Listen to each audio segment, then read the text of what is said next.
Alhamdulillah, wassalatu wassalamu ala rasulillah wa ala alihi wa ashabihi wa mawalah amma ba'du.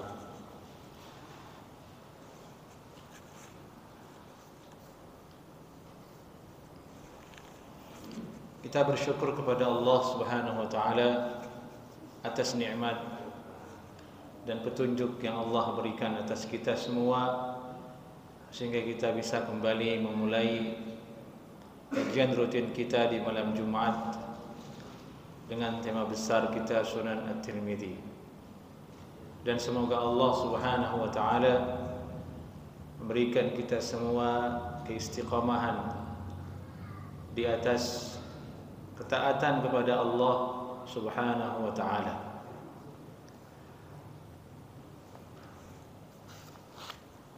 Bab selanjutnya atau bab yang akan kita bahas di malam ini ialah hadis lanjutan dari hadis sebelumnya, yaitu bab ma jaa fi an-nadhari ila al-makhtubah. Bab membahas tentang hukum melihat kepada perempuan yang akan dikhitbah, yang akan dilamar. Jadi ini masih bahasan kitabun nikah. Di antara perkara yang dianjurkan dalam menikah adalah melihat kepada calon perempuan yang akan dinikahi, atau sebutannya al-makhtubah, yang akan dilamar. Hal ini penting kita ketahui meskipun kita semua sudah menikah. Tapi penting kita ketahui sebagai ilmu agar kita bisa mengajarkannya kepada orang lain. Dan kalaupun belum menikah, maka tentu ini adalah pelajaran yang sangat penting. Hadisnya berbunyi, qala al-Imam At-Tirmidzi rahimahullahu taala, qala haddatsana Ahmad bin Mani', qala haddatsana Ibnu Abi Zaidah, qala haddatsani Asim bin Sulaiman huwa al-Ahwal an Bakr bin Abdullah al-Muzani an al-Mughirah bin Syu'bah annahu khataba imra'atan faqala an-nabiy sallallahu alaihi wasallam unzur ilaiha fa innahu ahra an yu'dama bainakuma. Imam At-Tirmidzi berkata, Ahmad bin Mani' telah memberikan kami hadis. Ahmad bin Mani' ini gurunya Imam At-Tirmidzi, Ahmad bin Mani' al-Baghdadi, imamun thiqah, seorang ulama hadis yang sangat thiqah. Qala haddatsana Ibnu Abi Zaidah, dia berkata Ibnu Abi Zaidah meriwayatkan hadis kepada saya. Qala, dan dia berkata Ibnu Abi Zaidah, haddatsani Asim bin Sulaiman al-Ahwal. Asim bin Sulaiman telah meriwayatkan hadis kepada saya an Bakr bin Abdullah al-Muzani, dari seseorang yang bernama Bakr bin Abdullah al-Muzani, dari Al-Mughirah bin Syu'bah, yaitu sahabat Nabi sallallahu alaihi wasallam. Ini rantai silsilah sanadnya hadis ini sampai ke Imam At-Tirmidzi, dan kemudian hadis ini sampai ke kita dengan jalur Imam At-Tirmidzi.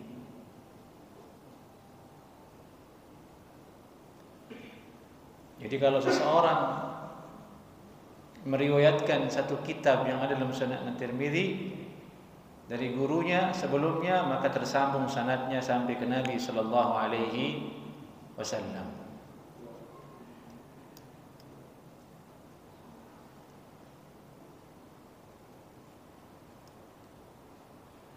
Baik. Anil Mughirah bin Syu'bah, dari Mughirah bin Syu'bah, annahu khataba imra'atan, beliau pernah melamar seorang perempuan. Faqala an-nabiy sallallahu alaihi wasallam, maka Nabi sallallahu alaihi wasallam bersabda kepada beliau, unzur ilaiha, lihatlah kepadanya. Nabi menyuruh unzur ilaiha, lihatlah kepadanya. fa innahu ahra ay yuqdama bainakuma. Sungguhnya dengan melihat terlebih dahulu akan lebih menjadikan kalian lebih langgeng setelah menikah.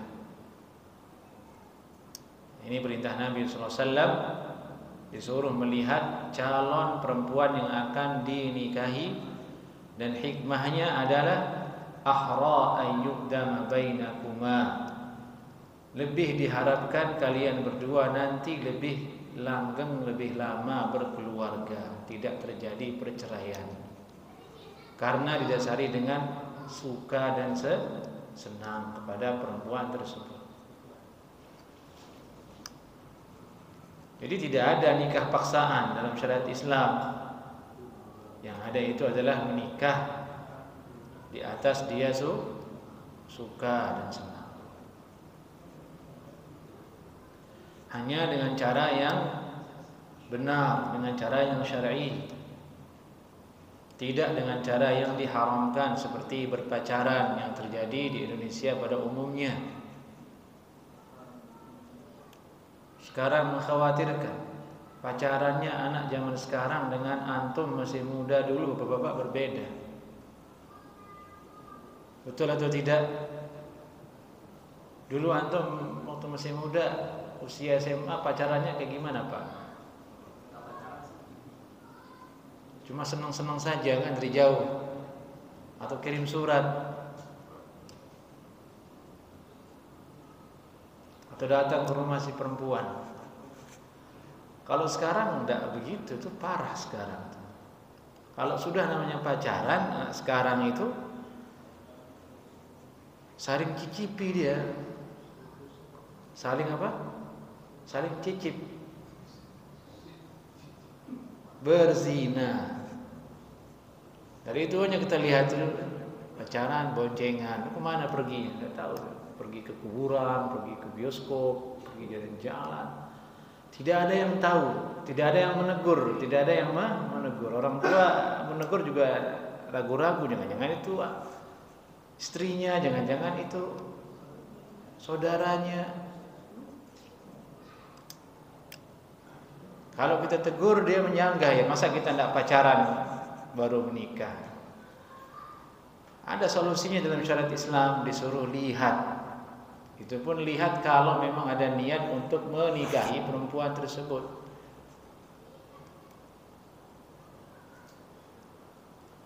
Dari itu pacaran tuh haram hukumnya.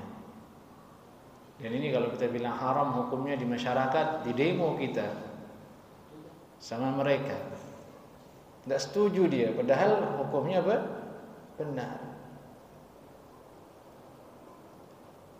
Benar kata Allah, walau ittaba'al haqqu ahwa'ahum lafasadatis samawati wal ardh.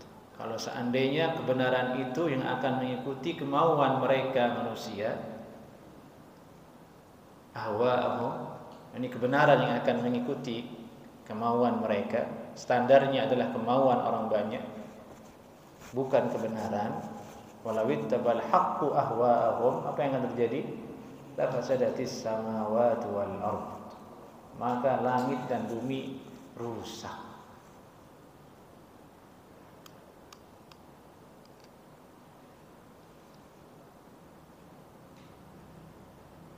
Baik. Hadis ini dikeluarkan juga oleh sahabat yang lainnya sebagaimana dijelaskan oleh Imam At-Tirmidzi, wa fil bab an Muhammad bin Salamah. Dalam bab ini ada juga hadis lain dari Muhammad bin Maslamah. Kalau hadis yang tadi berasal dari Mughirah bin Syu'bah. Ada riwayat dari Muhammad bin Maslamah.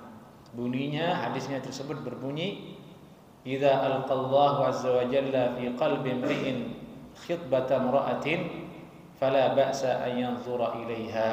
Akhrajahu Ahmad wa Ibnu Majah. Apabila Allah Subhanahu wa taala telah mencampakkan ke dalam hati seseorang, tergerak hatinya untuk melamar seorang perempuan, maka tidak mengapa dia melihat perempuan tersebut. Ini hadis riwayat Imam Ahmad dan juga Imam Ibnu Majah. Hadis ini, riwayat ini menunjukkan bahwa an-nazar, melihat kepada calon yang akan dilihat itu adalah didahului dengan niat baik, yaitu ingin menikah. Ingin menikahi, bukan main-main. Karena juga terjadi di sini hal yang tidak kita inginkan, anak-anak muda yang semangat mengenal sunnah, mulai belajar mengenal sunnah Nabi SAW, dia ingin menikah tapi belum bisa mengetahui hukum seperti ini. Dia nazar ngacak, hari ini ke A, hari ini ke B, besoknya ke C, besoknya ke D, semua dia nazar. Nah, ini keliru. Ini keliru. Jadi adabnya adalah kalau sudah di hati ada keinginan dia untuk menikahi perempuan tersebut, barulah dia datang untuk nazar atau untuk berusaha menazar perempuan tersebut. Hadis lain juga dikeluarkan di sini atau datang dari Jabir. Qala sami'tu an-nabiy sallallahu alaihi wasallam yaqul idza khataba ahadukum al-mar'ata faqadira an yara minha ba'da ma yad'uhu ila nikahiha falyaf'al. Ini riwayat Jabir berbunyi Nabi sallallahu alaihi wasallam bersabda, apabila seorang dari kalian ingin melamar seorang perempuan, maka kemudian dia mampu untuk melihat bagian dari perempuan tersebut yang kira-kira bisa mendorong dia untuk menikahinya, tertarik dia setelah melihatnya untuk menikahi perempuan tersebut, falyaf'al, maka hendaklah dia lakukan. Ini hadis riwayat Ahmad dan Abu Dawud.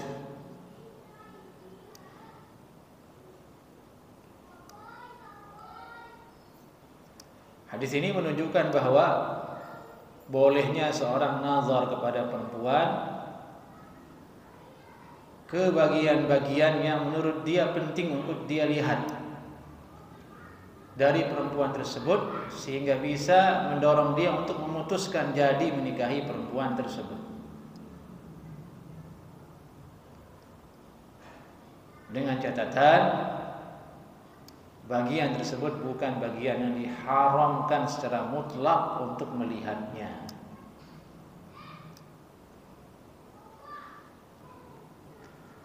Nabi bersabda di sini, ba'dama yad'uhu ila nikahiha falyaf'al. Melihat sebagian dari perempuan tersebut yang bisa mengundang dirinya untuk menikahi perempuan tersebut.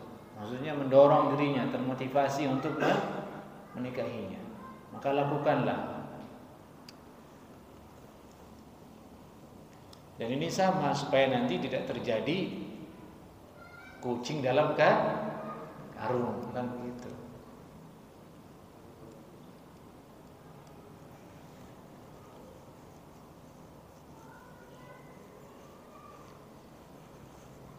Tapi kalau di Indonesia itu beda dengan di Arab, jemaah.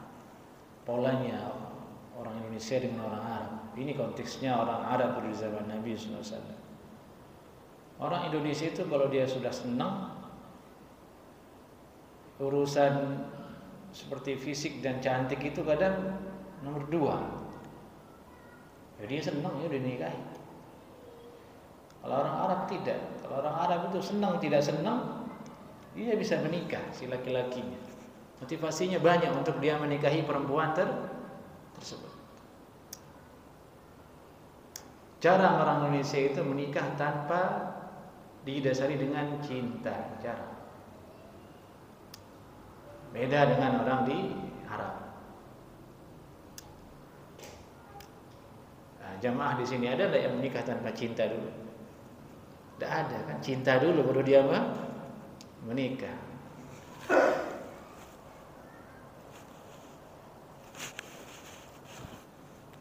Baik. Ada riwayat kemudian setelahnya dari Anas bin Malik, dikeluarkan oleh Imam Ad-Darqutni dan Ibnu Hibban dan yang lainnya, dan lafaznya sama seperti hadis Mughirah bin Syu'bah yang di atas.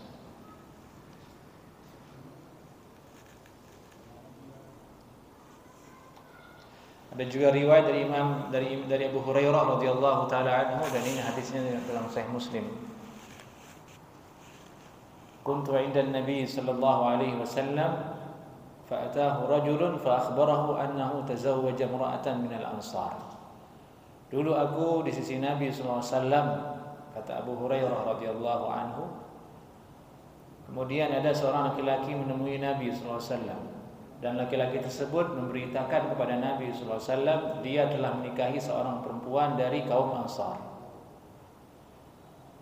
Faqala Rasulullah sallallahu alaihi wasallam, kemudian Rasulullah SAW bersabda kepada laki-laki tersebut, "An-nazarta ilaiha?" Apakah engkau sudah melihat perempuan tersebut? Nah, ini menunjukkan apa yang kita katakan tadi. Orang Arab itu bisa menikah walaupun belum melihat perempuan tersebut. Banyak motivasi lain yang mendorong dia untuk mau menikahi seorang perempuan. Entah itu kekayaannya, entah itu keturunannya, entah yang lainnya. Tidak selalu urusan masalah kecantikan. Dari itu Nabi bertanya di sini kepada laki-laki tadi, "An-nazarta ilaiha?" Apakah kamu sudah melihat perempuan tadi? Sementara dia bercerita ke Nabi, laki-laki ini dia sudah menikah, sudah terjadi pernikahan. Tapi Nabi bertanya, kamu sudah lihat belum dia perempuannya? Itu menunjukkan apa yang kita katakan tadi. Qala la, laki-laki itu berkata, belum ya Rasulullah. Karena kalau menikah itu kan perempuannya tidak ada, yang menikah itu dengan bapaknya. Kita dengan laki-laki dengan bapaknya. Ada mahar, saya nikahkan kamu dengan anak saya bilang saya terima, selesai. Perempuannya mana? Oh sono, lagi di Jakarta, tidak masalah. Itu dia sudah setuju. Ini sahabat berkata, "La, saya belum melihatnya ya Rasulullah." "Fadhhab fanzur ilaiha." Silakan kamu pergi lihat dulu. Lihat. Fa inna fi a'yunil ansari syai'a, karena sungguhnya di bagian mata orang-orang Ansar itu ada sesuatu. Ini kamu lihat dulu bagian matanya atau yang lainnya, karena ada sesuatu di mata mereka. Ini hadis riwayat Muslim dan Imam Ahmad dan An-Nasa'i. Lagi-lagi Nabi menyuruh sahabatnya supaya melihat terlebih dahulu agar nanti tidak terjadi penyesalan dan kezaliman atas perempuan.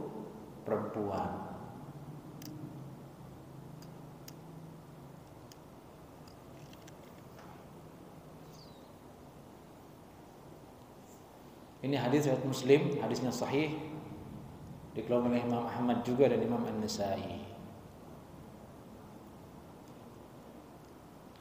Lalu bagaimana perkataan ulama fikih dalam masalah ini? Kita lihat bagaimana perkataan Imam An-Nawawi rahimahullahu taala dalam syarah Sahih Muslim.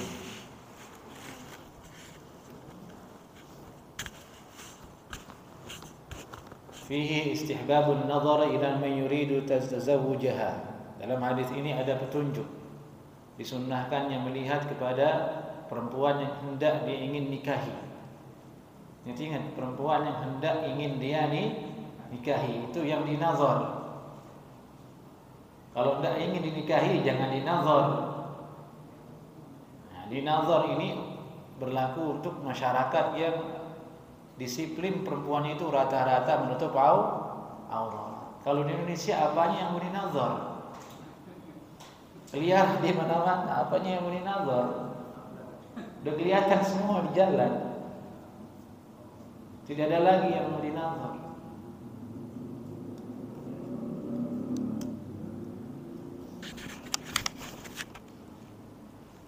وحكى القاضي عن قوم كراهته. Ini وهو مذهبنا مذهب مالك وأبي حنيفة وسائر الكوفيين. Dan ini adalah mazhab kami, mazhab Imam Asy-Syafi'i, mazhab Imam Malik, mazhab Abu Hanifah dan ulama-ulama di negeri Kufah. Dan juga riwayat Imam Ahmad dan mayoritas ulama lainnya. وحكى القاضي عن قوم كراهته وهذا مخالف لصريح هذا الحديث. Imam Al-Qadhi Iyad menceritakan ada sekelompok ulama yang mengatakan makruh nazar perempuan untuk dinikahi, tapi ini perkataan menyelisihi dalil yang sangat sahih sehingga pendapatnya dibuang, tidak boleh ditoleh. Dan itulah kaidahnya, setiap pendapat, setiap perkataan orang siapapun dia, kalau menyelisihi hadis yang sahih, menyelisihi sunnah yang sharih, maka pendapat tersebut tidak kita terima.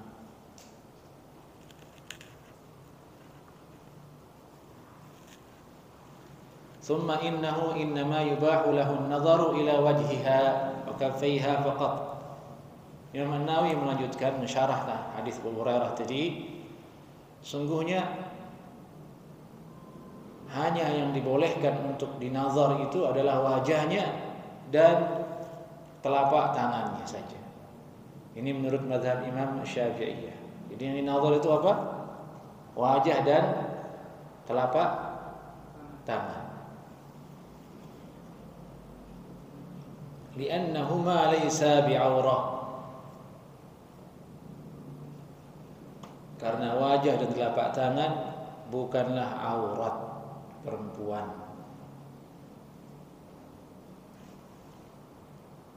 Dari itu di dalam salat mereka disuruh tidak pakai apa?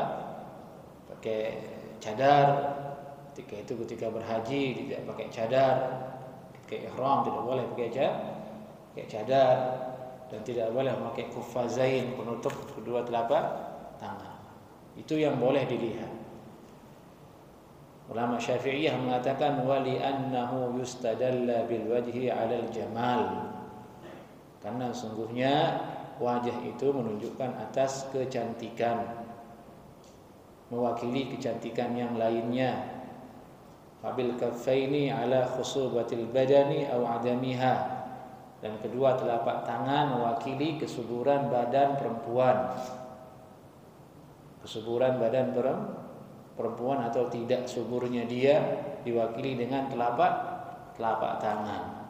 Dan dua hal itu sudah terwakili, sudah cukup sebagai tanda. Dari itu yang dilihatlah wajah dan telapak tangan. Ini musibahnya ini, jamaahnya hadir sudah menikah semua.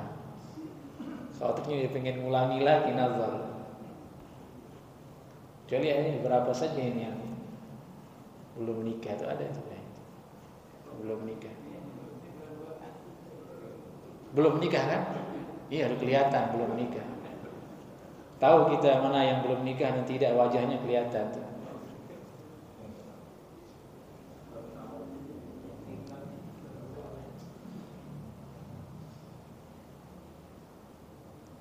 Tapi ini ilmu, kita ilmui dia.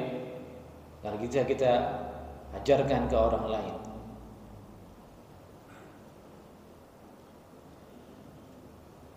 Waqala al-Auza'i, Imam Auza'i berkata, yunzar ila mawadhi'il lahm. Yang dilihat itulah bagian-bagian yang ada dagingnya. Ini kata beliau, Imam Al-Auza'i. Waqala Dawud, yunzar ila jami'i badaniha. Boleh dilihat semua badannya. Ini kata siapa? Dawud Al-Zahiri. Dan pendapat ditolak oleh semua ulama. Wa hadza khata'un zahirun munabidun li usuli sunnati wal ijma'. Pendapat Dawud Al-Zahiri ini salah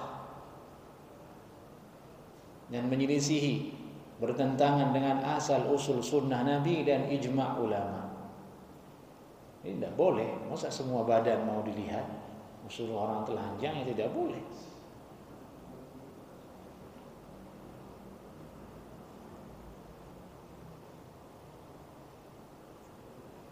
Ini masalah bagian mana yang dilihat. Ini wajah dan kedua telapak tangan. Tapi ini ijtihad ulama. Bagian mana yang boleh dilihat ketika mau sebelum maju ke khitbah itu adalah ijtihad ulama. Kita katakan ijtihad karena dalam hadis tadi yang kita baca tidak disebutkan Nabi sallallahu alaihi wasallam. Nabi hanya bersabda lihat. Tapi bagian yang mana tidak disebut oleh Nabi sallallahu alaihi wasallam. Kalau yang seperti itu dikembalikan kepada kebutuhan melihat perempuan tersebut oleh laki-laki. Misalnya dia ingin lihat rambut, ya sudah dibuka jilbabnya. Jangan sampai nanti dia kan kriterianya tidak boleh keribo kan begitu. Dia nggak buka rambut, tentunya dia keribo kan susah, nggak sesuai dengan kriteria saya katanya. Tapi pendapat yang paling berhati-hati pendapatnya Imam Syafi'i, wajah dan kedua telapak tangan. Ada pendapat lain yang tadi saya katakan, kalau dia butuh melihat lehernya boleh, dia butuh melihat rambutnya keriting atau tidak boleh, karena itu bagian yang bisa mendorong motivasi dia untuk menikahi perempuan tersebut karena sesuai dengan kriteria dia, sesuai dengan riwayat yang lain tadi yang kita sebutkan.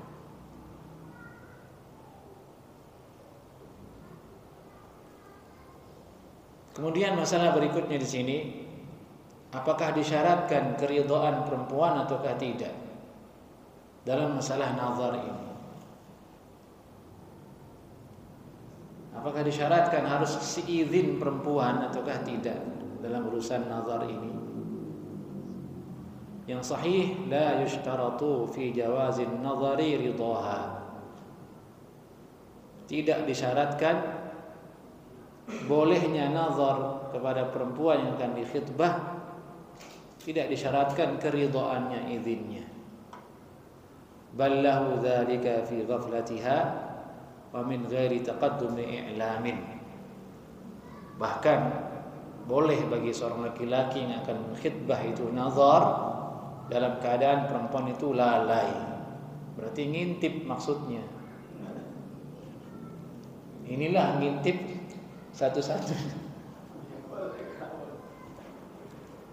satu-satunya ngintip yang dibolehkan,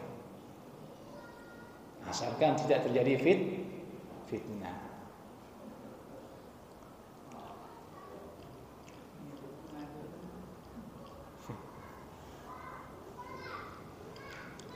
Wa min ghairi taqaddumi i'lamin, dan tanpa didahului oleh pengumuman atau pemberitahuan kepada si perempuan. Ini menurut mazhab Syafi'iyah. Tapi kalau konteks di hari ini, siapa yang mengintip kan tidak zamannya lagi. Paling mungkin ngintipnya maksudnya ada ke Indomaret dari jauh melihat itu orangnya. Itu termasuk ngintip kan? Oh itu orangnya yang sedang nyuci piring, oh itu orang yang sedang jemur. Kan dilihat tanpa izin dia lihat, dan dia punya keinginan untuk menikahi sebelumnya. Di situ tidak haram. Jadi tidak harus nazar itu di rumah si perempuan, kemudian ditunggu sama bapaknya, sama ibunya, tidak harus. Bagaimana yang dipahami oleh sebagian masyarakat, sebagian ikhwah yang mengaji. Tidak harus resmi itu. Tapi hal itu sudah menjadi kebiasaan, sudah menjadi uruf di kalangan kita. Ikhwan kalau menikah ingin nazar, ikhwannya disuruh datang ke rumah, dan itu bagus. Datang ke rumah nanti biasanya gadisnya disuruh keluar bawa teh atau bawa kopi. Di situ kemudian dia lihat tanpa diberitahu. Nanti sudah bawa kopi, bawa teh, sudah pergi itu anak gadisnya, nunggu laki-lakinya bingung, mana orangnya yang tadi bawa teh katanya, ya belum jelas katanya. Ada yang kejadian seperti itu. Ini akibat terlalu ketat dalam hal itu.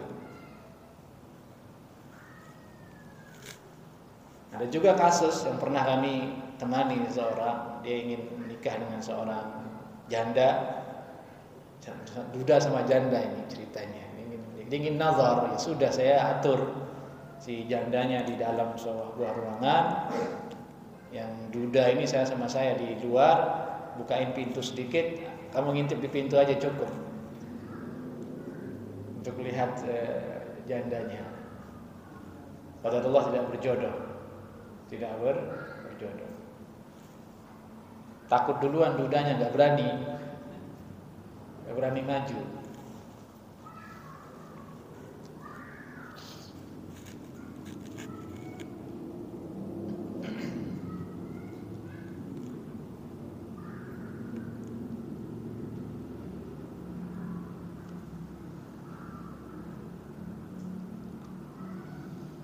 Yang sahih seperti yang kita katakan tadi adalah tidak disyaratkan izinnya dari si perempuan untuk dinazar.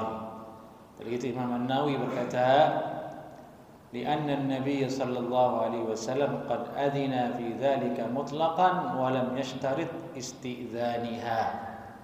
Karena sesungguhnya Nabi sallallahu alaihi wasallam telah mengizinkan nazar tersebut secara mutlak tanpa beliau mensyaratkan harus dengan si izin dari si perempuan yang akan dikhitbah.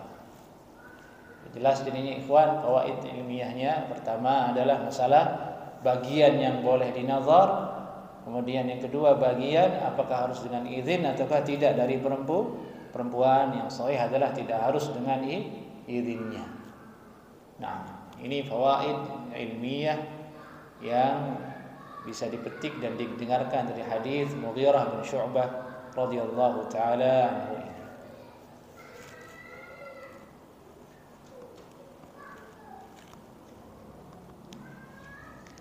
Lalu bagaimana dengan kirim foto seperti di hari ini? Lebih bagus dihindari karena dikhawatirkan banyak fitnah kalau mengirimkan foto.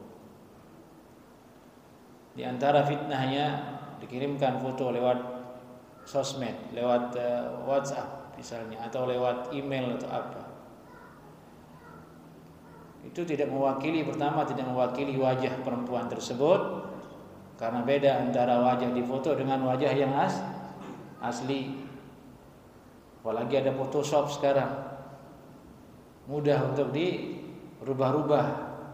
Yang kedua, dikhawatirkan foto tersebut disalahgunakan oleh pihak laki-laki kalau dia tidak jadi melamar perempuan tersebut.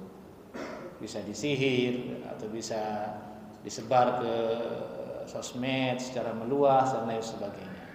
Dari itu, jika ada yang ingin melamar anak gadis antum, ingin nazar saja manual, tidak usah pakai sosmed. Khawatir menimbulkan fitnah. Tapi kalau aman dari fitnah, ada jaminan tidak akan terjadi hal-hal yang dikhawatirkan, boleh hukumnya biidznillah taala.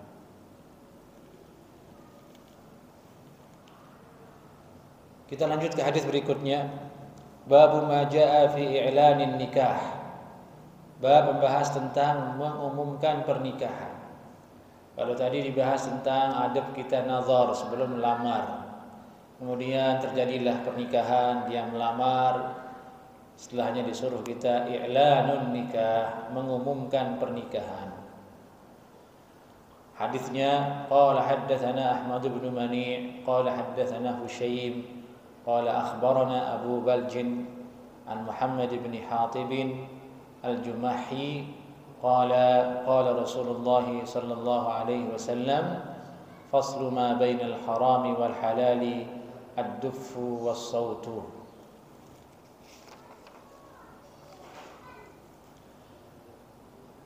Dari Muhammad bin Hatib al-Jumahi radhiyallahu taala anhu,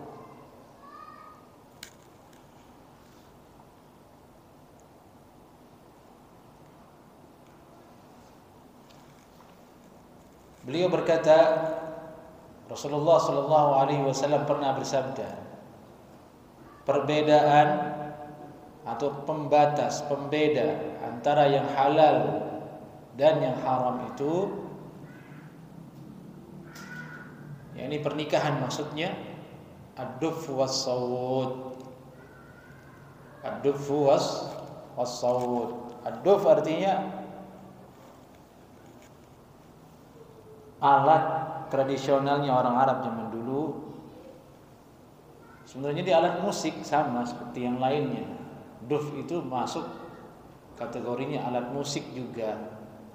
Tapi dialah satu-satunya alat musik yang dibolehkan dalam konteks tertentu oleh Nabi Sallallahu Alaihi Wasallam.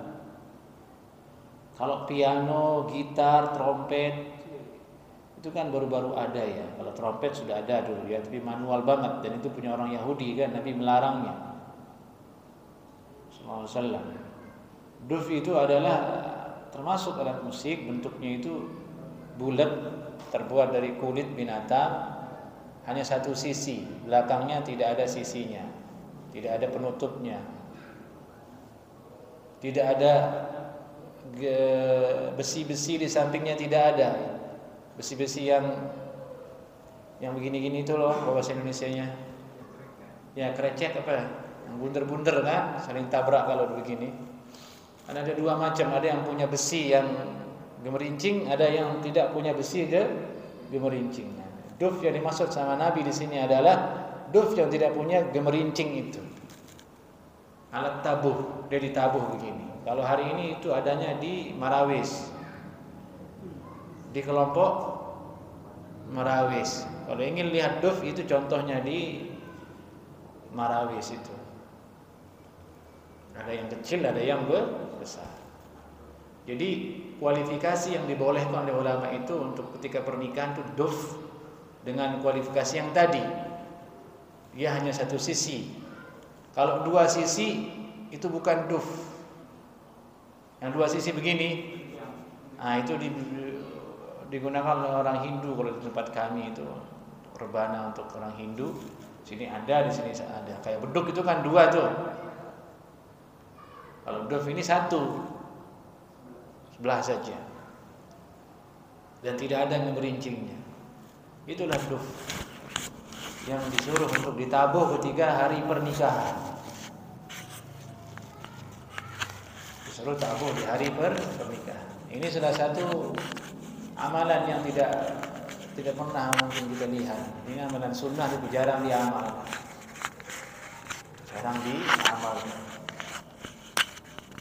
Karena tidak ada yang memiliki duf itu, sudah tidak ada. Di Indonesia tidak ada kayak memelihara duf, tidak ada yang menyimpan duf kecuali Marawis itu saja.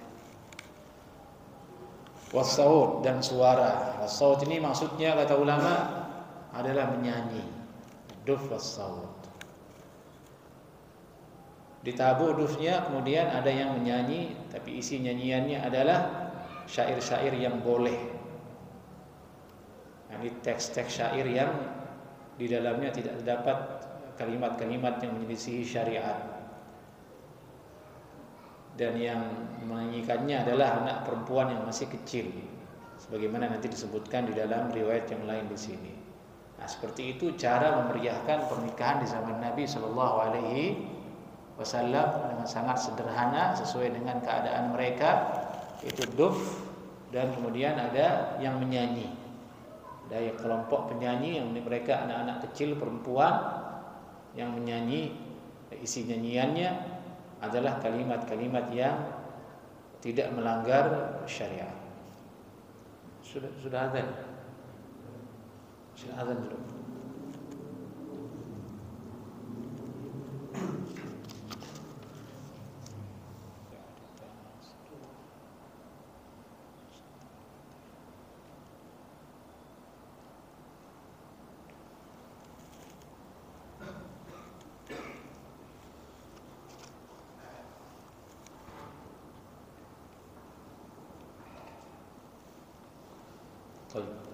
Kita lanjutkan ke hadis berikutnya, masih dengan bab yang sama, masalah mengumumkan pernikahan.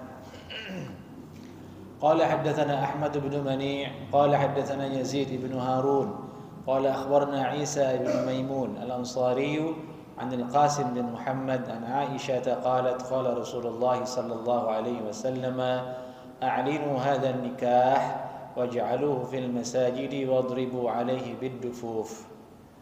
Ini hadis berasal dari Aisyah Ummul Mukminin radhiyallahu anha. Beliau berkata, Rasulullah sallallahu alaihi wasallam bersabda, "A'linu hadzal nikah." Umumkan pernikahan ini. Yani umumkan pernikahan ini. Ini adalah anjuran yang sangat banyak hikmahnya dari Nabi sallallahu alaihi wasallam. Di antaranya adalah agar masyarakat tahu dan tidak lagi menaruh tanda tanya dengan dua pasangan yang tiba-tiba berduaan. Tidak ada suudzon, sudah diketahui dia suami istri.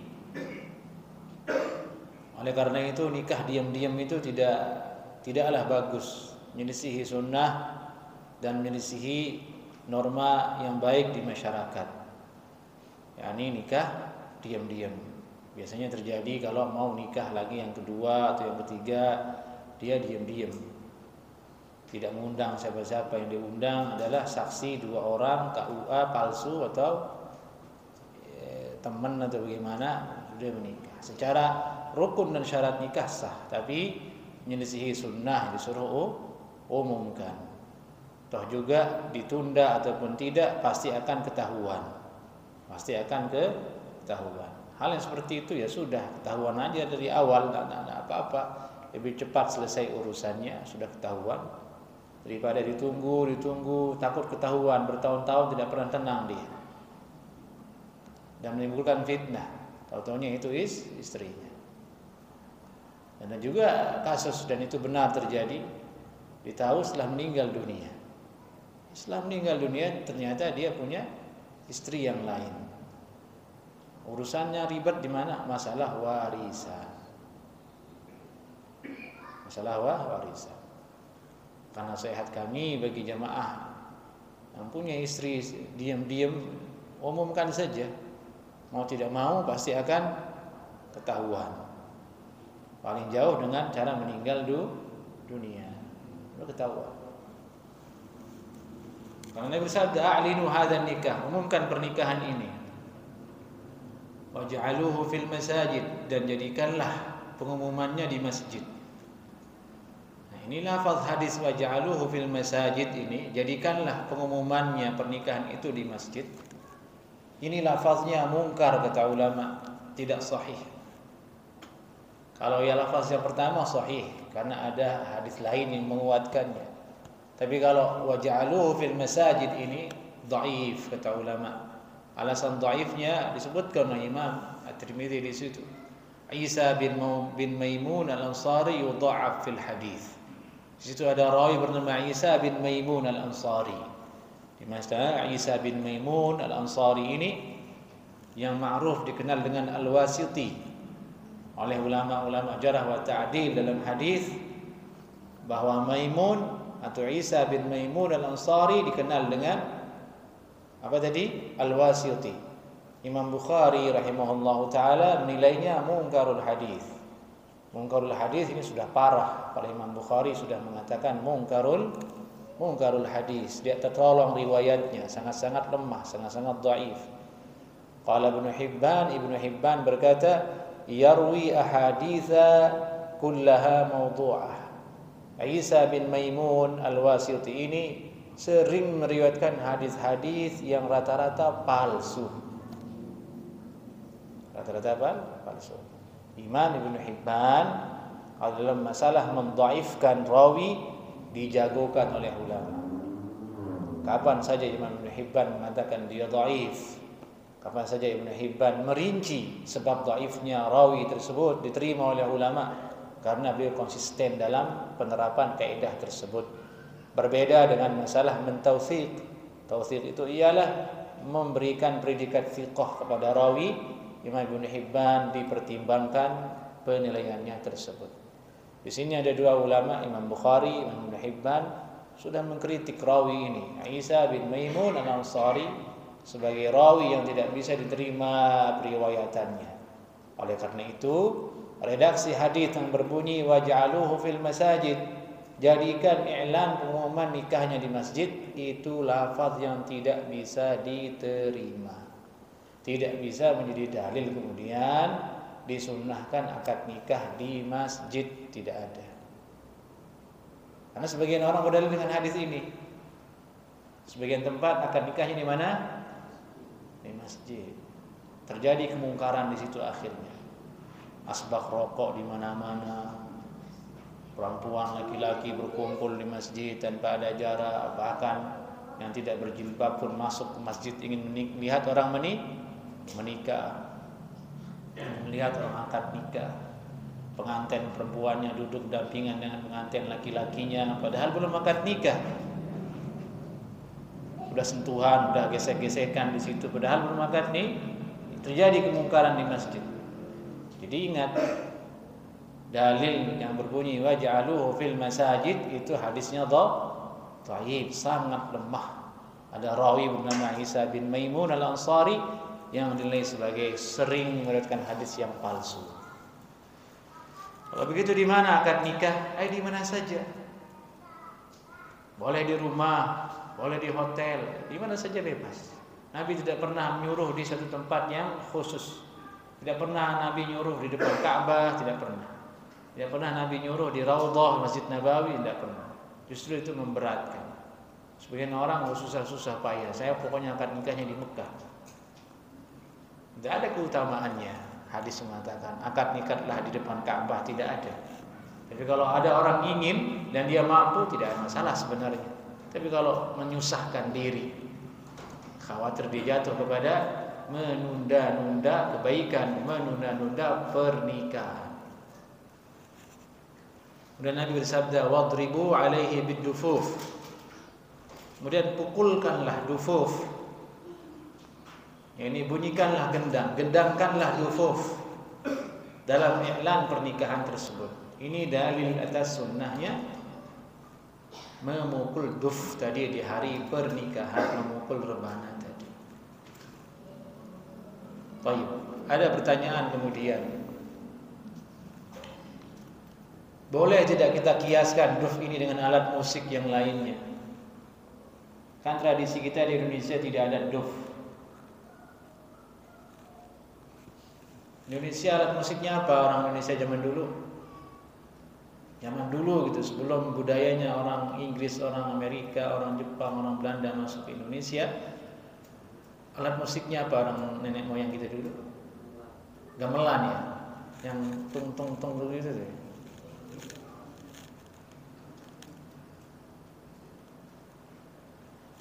Beduk juga, beduk itu.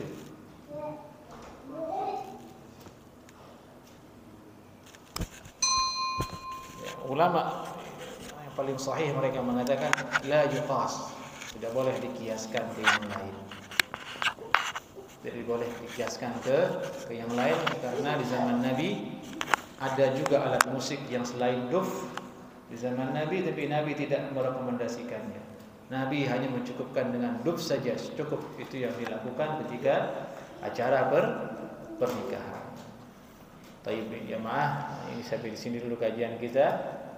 Ada satu hadis yang belum tuntas kita bahas di bab ini, insyaallah taala nanti kita lanjutkan di pertemuan berikutnya باذنillah taala. Naktafi bihadza. Assalamualaikum warahmatullahi wabarakatuh.